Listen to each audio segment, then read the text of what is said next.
uh, jika engkau tidak bersangka baik, iaitu husnuzan terhadap Allah Ta'ala, kerana sifat-sifat Allah yang baik itu, maka baik sangkalah kepada Allah kerana kurnia pemberiannya kepadamu. Tidakkah selalu ia memberi nikmat dan kurnianya kepada kamu? Apabila engkau tidak dapat berbaik sangka terhadap Allah, kerana Allah itu bersifat Rabbil Alamin, Tuhan yang mencipta sekalian alam, melengkapi, memelihara dan menjamin seisi alam. Ar-Rahman Ar-Rahim, pemurah lagi penyayang. Maka sudahlah selayaknya engkau harus berbaik sangka kepada Allah, kerana tiada henti-hentinya nikmat kurniaan Allah atas kamu dan anak kamu, keluarga kamu, sejak engkau daripada mani lagi sehinggalah sekarang. Dan sebaik-baik husnuzan, iaitu baik sangka terhadap Allah di waktu menerima nikmat Allah yang berupa ujian bala, bagaikan ayat yang menyebut firman Allah Ta'ala di dalam surah Al-Baqarah ayat 126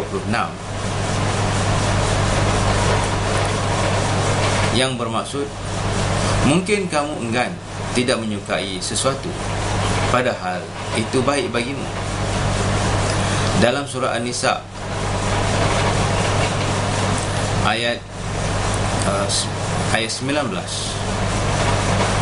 yang bermaksud, mungkin kamu enggan tidak menyukai sesuatu sedangkan Allah telah menjadikan pada apa yang tidak engkau sukai itu kebaikan dan sebanyak-banyaknya. Jabir radhiyallahu an berkata, Rasulullah bersabda yang bermaksud, siapa yang dapat melakukan husnuzani, baik sangka kepada Allah, sehingga ia tiada mati kecuali dalam husnuzani terhadap Allah, maka harus berbuat demikian.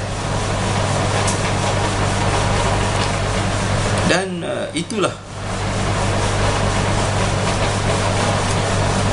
itulah jahat sangkamu kepada Tuhanmu, itulah yang membinasakan kamu. Surah Al-Fusilat ataupun Hamim Sejadah ayat 13.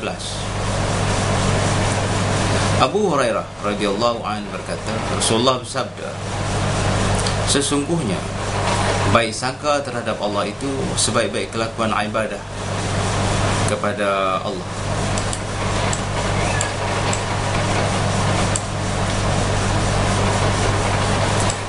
Ibni Mas'ud radhiyallahu anhu bersumpah, demi Allah, tiada seseorang yang baik sangka terhadap Allah, melainkan pasti Allah akan memberikan kepadanya apa yang ia sangka.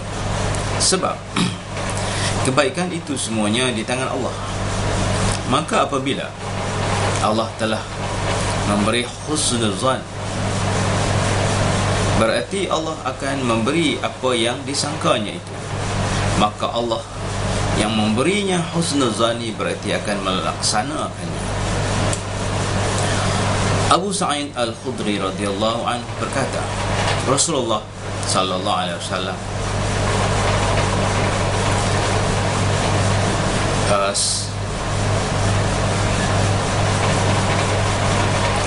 Rasulullah sallallahu alaihi wasallam melihat orang sakit.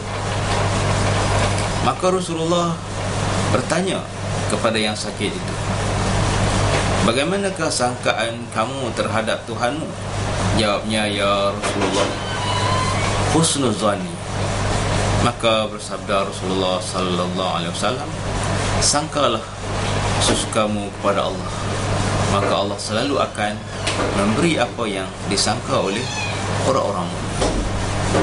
Jadi dalam hal ini kita mewajibkan diri kita memberi sangka yang baik kepada Allah Subhanahu Wa Taala, husnuzan. Apa yang Allah Taala buat kepada kita adalah untuk kebaikan kita. Itu yang kita kena. Allah Taala bagi kita sihat, Allah Taala beri kita sakit, kita kena menaruh sangka yang baik pada Allah. Sejak kita dilahirkan, kita berupa air mani. Kita tidak tahu keadaan kita. Kemudian kita dilahirkan dan dibesarkan. Sayalah kita mendapat nikmat daripada Allah Ta'ala. Dan kita terus memberi sangkaan yang baik kepada Allah. Dan kita memberilah sangka yang baik. Allah Ta'ala yang menjadikan, dialah yang memelihara kita. Dan dia bersifat Ar-Rahman Ar-Rahim, pemurah dan penyayang. Dia akan menyelamatkan kita di dunia. Dia akan menyelamatkan kita di dalam kubur. Dia menyelamatkan kita di akhirat. Dan dia memasukkan kita dalam surga. Di dalam satu hadis yang lain yang mafhumnya, apabila seorang hamba itu telah diadili di padang mahsyar, dia dapati amalannya tidak cukup untuk memasukkan dia ke dalam surga, maka dia hairan. Dia kata, "Ya Allah, ya Tuhan, aku menyangka aku telah masuk surga." Maka Allah kata, "Aku mengikut sangkaanmu. Kalau engkau menyangka engkau masuk surga, masuklah dengan rahmat dan kasih sayang Allah." Jadi apa-apa yang berlaku pada kita, hendaklah kita memberi sangka yang baik kepada Allah Subhanahu Wa Taala.